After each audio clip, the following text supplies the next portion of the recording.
کریں گے، جو برا کرے گا ہم اچھا کریں گے۔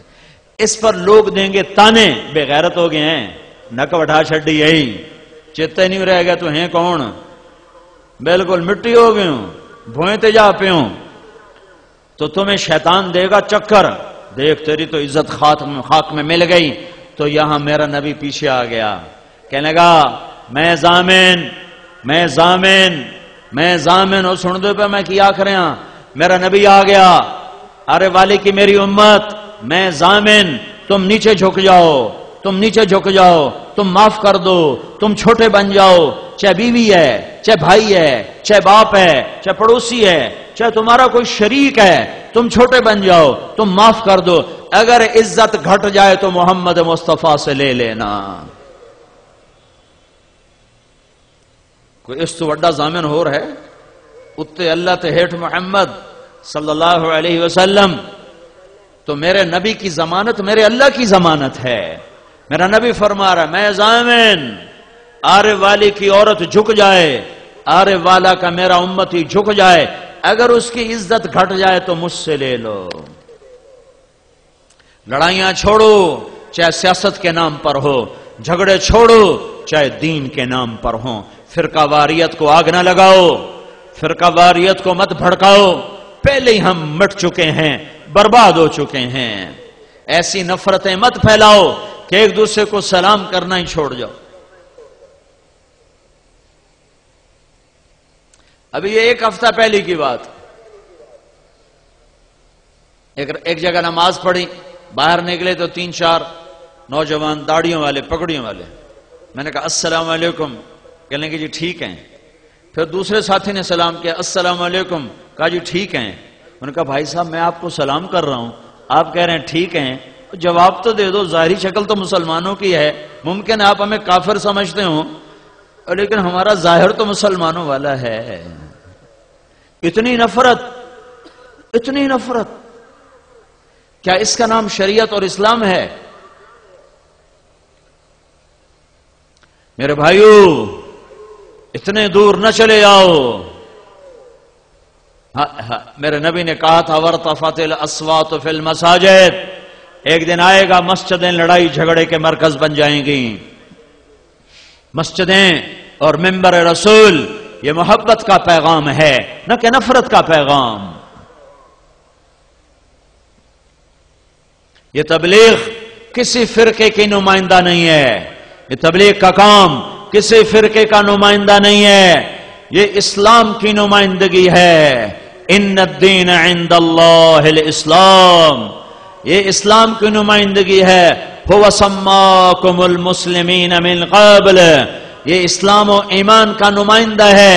ان المسلمین والمسلمات والمؤمنین والمؤمنات، یہ ایمان کا پیغام ہے، یہ اسلام کا پیغام ہے، اور یہ سارے میرے نبی پاک کی دین کی محنت اور میرے نبی کے دین کا خلاصہ 2 باتیں، ایک بندگی عبادت، نماز سر فہرست، کوئی مرد عورت کوئی چھوٹا بڑا بے نمازی نہ رہے، دوڑو اذان پر اللہ کی طرف، دوڑو اذان پر اللہ کی طرف۔ اور دوسرا جز ہے اللہ کے بندوں سے حسن اخلاق، اللہ کے بندوں سے حسن سلوک، اللہ کے بندوں سے پیار و محبت، معاف کرنے کی فضا بناؤ۔ بیوی خامند کو مقام دے، خامند بیوی کو مقام دے۔ میرے نبی نے فرمایا بہترین مسلمان وہ ہے جو بیوی سے اچھا سلوک کرے، اور میرے نبی نے فرمایا میری شریعت میں سجدہ ہوتا تو میں بیوی سے کہتا خامند کو سجدہ کرے۔ ماں باپ کو مقام دو، میرے نبی نے فرمایا ماں باپ کو صرف صبح ایک نظر دیکھ لو تو شام تک جنت کے 2 دروازے تمہارے لیے کھول دیے جاتے ہیں، شام تک 2 دروازے تمہارے لیے کھل گئے۔ شام کو دیکھو صبح تک کھل گئے۔ میرے نبی نے فرمایا جس کو اللہ نے 2 بیٹیاں دیں، 3 بیٹیاں دیں، اس نے ان کی شادی کی، وہ جنت میں میرا ساتھی۔ ایک شخص نے کہا یا رسول اللہ 3 نہ ہوں 2 ہوں تو پھر؟ آپ نے جس نے 2 کو رخصت کیا وہ جنت میں میرا ساتھی۔ ایک نے کہا یا رسول اللہ جو ہوئے ہک کو دوئی دی امید بھی نہ ہوئے تو مڑ کی کریے. تو آپ نے کہا جس نے ایک کو اٹھایا، جس نے ایک کے ہاتھ پیلے کیے، وہ جنت میں میرا ساتھی. میرے نبی نے فرمایا جس کو اللہ نے 2 بہنیں دیں، اس نے بہنوں کا حق دیا. ہمارے ماحول میں خاص طور پر ذمہ داروں میں، مجھے تاجروں کا نہیں پتا، بیٹیوں کو باپ کی وراثت میں سے بھائی حصہ نہیں دیتے، پٹواریوں سے مل ملا کے اپنے انعام کرا لیتے ہیں، یا بہنوں کو مجبور کر کے ان سے زبردستی انگوٹھے لگوا کے اپنے نام کرواتے ہیں. کوئی قسمت کی ماری بھائیوں سے حصہ مانگ لے تو کہتے بڑی بے غیرت ہے، زمینہ مانگ دیے. بے غیرت تو خود ہے جو رب کے قرآن کو للکار گیا. جس چھاتی کا دودھ بیٹے نے پیا اسی چھاتی کا دودھ بیٹی نے پیا. جس گود میں بچہ پروان چڑھا اسی گود میں بچی پروان چڑھی.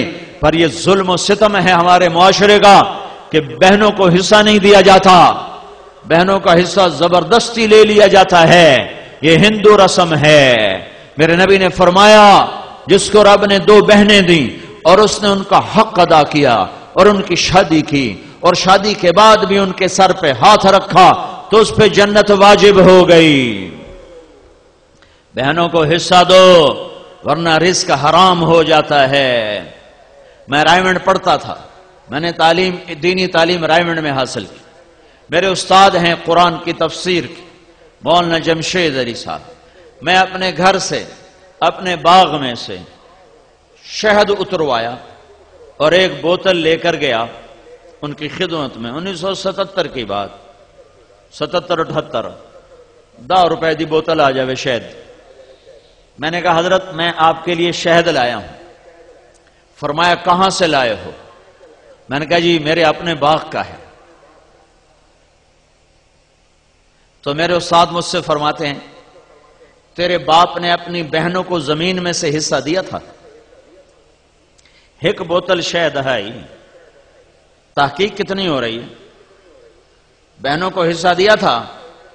وہ یہ بھی تو کہہ سکتے تھے ماشاءاللہ جزاک اللہ. تھوڑی مسیطاں جو اعلان نہیں ہوتا پہ ماشاءاللہ جزاک اللہ، 5 روپے دے گیا 10 روپے دے گیا ماشاءاللہ جزاک اللہ. بھامے کسی دے گلے چو بھانتے لے کے دے گیا سونت دے گیا ماشاءاللہ جزاک اللہ ماشاءاللہ جزاک اللہ. آمن دیو. جس نے اللہ کو جان دینی ہوتی اس کے انداز اور ہیں. مجھ سے فرماتے ہیں تیرے باپ نے بہنوں کو زمین میں سے حصہ دیا تھا. میں کہا جی اللہ کا لاکھ لاکھ شکر ہے میرے پیو دی بہن ہی کوئی نہ جو ہوندی تو کداں دیندا ہے. صرف 2 بھائی تھے بس، بہن ہے ہی کوئی. ساڈی بڑی موج حلال ہے. تو پھر فرمانے لگے اچھا یہ بتا تیرے دادا نے اپنی بہنوں کو زمین میں سے دیا تھا؟ میں کہا میرے جمنے تو پہلے دے سوال تھا مینوں نہ کرو، مینوں کیا پتا، میں تو دادے نو ویکھیا ہی کوئی. تو پھر ہنس پڑے. پھر فرمایا اچھا رکھ دو.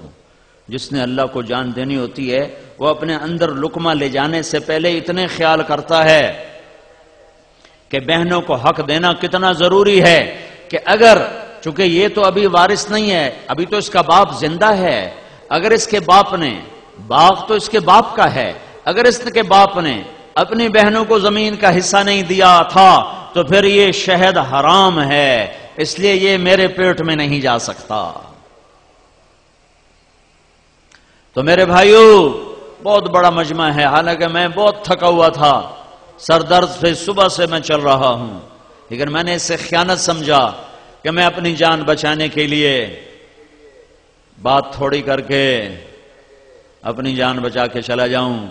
میں نے کوشش کی ہے کہ دین کے جتنے ضروری پہلو ہیں میں آپ کے سامنے بیان کر دوں. پورا دین کون 3 گھنٹے میں بیان کر سکتا ہے، لیکن وہ بنیادی چیزیں جن کو اپنانے سے نجات ہو جائے گی انشاءاللہ، وہ میں نے کوشش کی ہے میں آپ کے سامنے پیش کر دوں.